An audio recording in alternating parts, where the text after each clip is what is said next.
Pia hindi nagdalawang isip na sabihing magugustuhan ito ng Tito Migs niya. Ano ito ating alamin?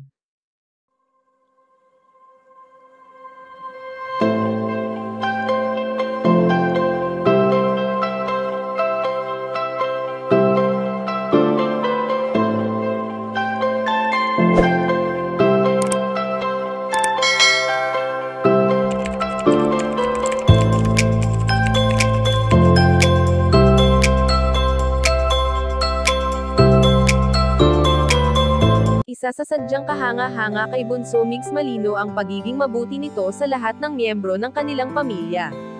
Madalas nga natin nakikita ang pagmamahal na lubos ng binata sa mga ito, sa pamamagitan ng kanyang pagbibigay saya sa bawat isa. Sa mga sandaling magkakasama ang buong pamilya Malino ay sadyang sulit ang lahat, dahil ito rin ang nais na iparanas ni Bunso Migs Malino sa kanyang mga minamahal.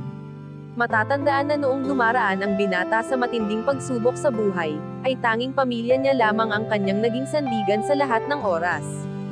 Kaya naman ngayon ay labis pa rin itong pinagpapasalamat ni Bunso Migs Malino, dahil sa mayroon siyang mga mahal sa buhay na hindi siya iniwan, bagkus ay sinamahan at sinuportahan siya ng mga ito sa lahat ng pagkakataon.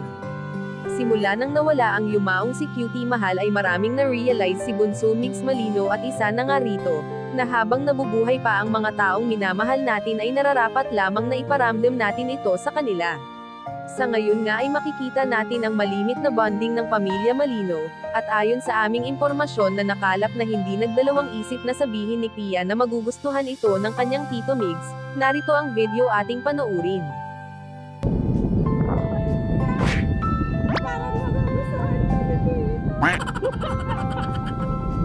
Kayong mga ka-chika, anong masasabi nyo dito? Please leave the comment and don't forget to subscribe.